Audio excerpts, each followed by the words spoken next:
حال ہی میں انڈیا نے ایک فلم دی کشمیر فائلز ریلیز کی ہے اور اس فلم کو سنیما گھروں میں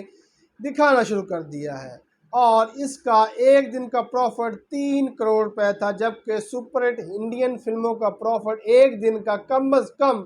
منیمم 50 کروڑ روپے ہوتا ہے۔ پھر آہستہ آہستہ اس فلم کو ہندوؤں کے سرکار کی سرپرستی حاصل ہو گئی اور مودی گورنمنٹ نے اس فلم کو ٹیکس فری فلم قرار دیا اور کہا کہ جتنے بھی انڈیا کے سرکاری ملازمین ہیں وہ جا کر سنیما گھروں میں اس فلم کو دیکھیں۔ پر یہ فلم اتنی چڑھی کہ اس کا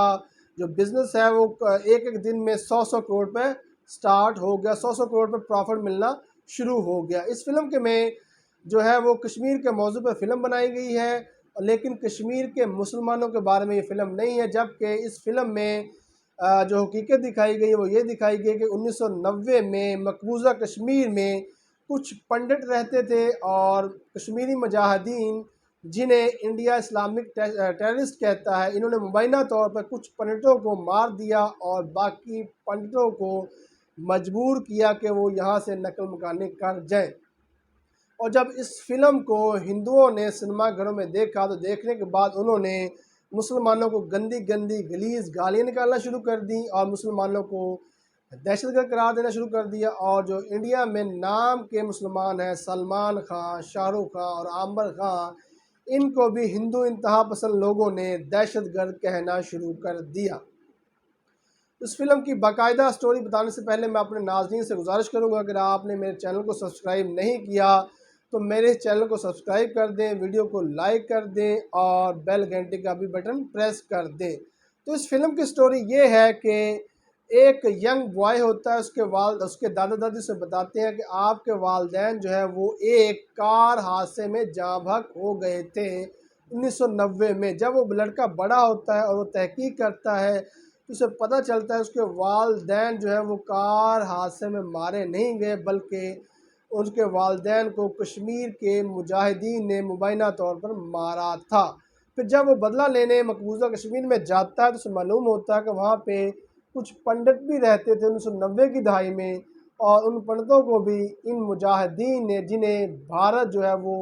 اسلامک دہشت گرد کہتا ہے، انہیں کچھ مجاہدین نے مار دیا تھا اور کچھ پنڈتوں کو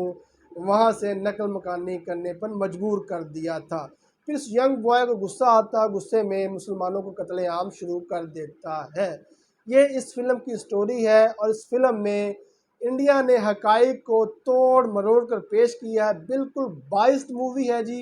اور اس کا حقیقت سے دور دور تک بھی تعلق واسطہ نہیں۔ دیکھیں، پنڈت جو تھے 1990 میں مقبوضہ کشمیر میں سینکڑوں کی تعداد میں تھے، جبکہ وہاں پہ مجموعی طور پر جو ہے وہ میجورٹی تھی وہ مسلمانوں کی تھی، اور 1990 میں مسلمانوں میں اور انڈین آرمی میں جنگ ہو رہی تھی اور مجاہدین جنگ لڑ رہے تھے، اور یہ لوگ وہاں پہ سینکڑوں کی تعداد میں آباد تھے۔ اور پھر جب تھرڈ بندہ کسی جگہ پہ رہ رہا ہوتا ہے، اسے جو ہے وہ خطرہ ہوتا ہے کہ بھائی گولی لگ سکتی ہے، جب دو بندوں میں جنگ ہو رہی ہو تو تھرڈ بندہ وہاں پہ پھر نہیں رہ سکتا، پھر وہ خود ہی وہاں سے ہجرت کر کے کہیں دوسری جگہ پہ چلا جاتا ہے۔ یہ جو پنڈت تھے انہوں نے خود وہاں سے نقل مکانی کی، ان کو اور ان کی اولاد کو جان کو خطرہ تھا کہ کہیں سے بھی کوئی گولی آ سکتی ہے، کیونکہ مجاہدین کی اور انڈین کی آرمی کی جنگ چل رہی تھی، وہاں پہ کوئی بم بلاسٹ ہو سکتا تھا، کوئی انڈین فوجی جو تھے وہ بم مار سکتے تھے، تو ان پنڈتوں کو اور ان کی فیملی کو جان کو خطرہ تھا، تو پھر انہوں نے خود وہاں سے نقل مکانی 1990 کی دہائی میں کی اور نقل مکانی کر کے وہاں پہ انڈیا میں آباد ہو گئے۔ لیکن اس فلم میں یہ دکھایا گیا ہے کہ پنڈتوں کے ساتھ، جو کہ سینکڑوں کی تعداد میں تھے بس، بہت برا سلوک کشمیری مجاہدین نے کیا ہے، ان کو مارا ہے اور ان کو مجبور کیا کہ وہاں سے نقل مکانی کر جائیں۔ دیکھیں، مقبوضہ کشمیر میں تقریباً 90 لاکھ سے لے کر 1 کروڑ کے قریب مسلمان رہتے ہیں، اور پچھلے 30 سالوں میں انڈین آرمی نے کم از کم 20 سے 25 لاکھ مسلمانوں کو مارا ہے، انہیں شہید کیا ہے۔ کوئی وہاں پہ یہ نام نہیں لیتا کہ 25 لاکھ مسلمانوں کو شہید کر دیا گیا، جبکہ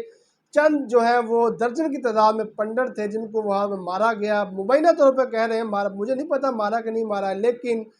وہ چونکہ خود نقل مکانی کر کے آئے ہیں، لیکن الزام یہ لگایا جا رہا ہے کہ جی وہ پنڈتوں کو کشمیری مجاہدین نے مارا ہے، جو کہ سینکڑوں کی تعداد میں تھے، اور جب کہ وہاں پہ مسلمان جو کہ پچھلے 30 سالوں سے مسلمانوں کا قتل عام کیا جا رہا ہے انڈین گورنمنٹ کی جانب سے، انڈین آرمی کی جانب سے، وہاں پہ اس کا نام لینے والا کوئی نہیں ہے کہ بھائی گاجر مولی کی طرح مسلمانوں کو مار رہے ہیں۔ لیکن جو درجن پنڈر تھے وہ نیچرل ڈیتھ ہو گئی یا انہیں انڈین آرمی کی گولی سے مار دیا گیا، تو ان کا نام بار بار لے رہے ہیں، اور ہندو یہ کہہ رہے ہیں کہ پنڈتوں کے ساتھ بہت زیادہ ظلم ہوا، انہیں بہت زیادہ مارا گیا، جو کہ سینکڑوں کی تعداد میں تھے، جبکہ مسلمانوں کو لاکھوں کی تعداد میں مار دیا، لیکن ان کا نام لینے والا کوئی نہیں ہے۔ اور یہ فلم جو ہے انڈیا نے ہندوؤں کی ذہن سازی کرنے کے لیے بنائی ہے، اور اس فلم کو باقاعدہ طور پر حکومت کی سرپرستی حاصل ہے، اور اس فلم میں یہ دکھایا گیا ہے کہ جو مجاہدین ہیں یہ ظالم ہیں، یہ دہشت گرد ہیں، یہ ہندوؤں کو مارتے ہیں۔ اب یہ انڈیا کی نئی نسل کی ذہن سازی کرنے کے لیے انڈین گورنمنٹ نے یہ فلم دی کشمیر فائلز بنائی ہے، اور اس فلم میں انڈیا نے جو ہے حقائق کو توڑ مروڑ کے پیش کیا ہے۔ اب ہم جو ہے مسلمانوں کو کیا کرنا چاہیے، اس فلم کے بارے میں جو ہے وہ انٹرنیشنل لیول بتانا چاہیے کہ یہ اس فلم کو جو ہے وہ حقائق کو توڑ مروڑ کے پیش کیا گیا ہے، اور اس فلم میں جو حقائق بیان کیے گئے ہیں بالکل ون سائیڈڈ سٹوری ہے، یک طرفہ سٹوری بیان کی گئی ہے۔ اس میں مسلمان مجاہدین کا، مقبوضہ کشمیر کے مسلمانوں کا موقف پیش کیا گیا ہی نہیں ہے، اور اس فلم میں جو ہے وہ بالکل حقائق کے منافی ہے، اور پنڈتوں کو دکھایا گیا ہے کہ وہ بہت ہی ان پر ظلم ہوا ہے، اور ظلم جو ہے مسلمانوں نے کیا ہے جنہیں ہم مجاہدین کہتے ہیں۔ بہرحال ہم جو ہے اس پہ مذمت ہی کر سکتے ہیں کہ جو انڈیا نے ہے جو بالکل حقائق کے خلاف فلم بنائی ہے، اور اس فلم کو جب بنایا گیا، بنانے کے بعد اب ہندوؤں کی ذہن سازی کی جا رہی ہے، اور اب مجھے لگ رہا ہے کہ وہاں پہ مسلمانوں کا جینا مزید محال ہو جائے گا۔ اللہ تعالیٰ سے دعا کرتے ہیں اللہ تعالیٰ جو ہے مقبوضہ کشمیر کے مسلمانوں کے لیے آسانی پیدا کرے، اور انہیں جو ہے وہ آزادی دلائے۔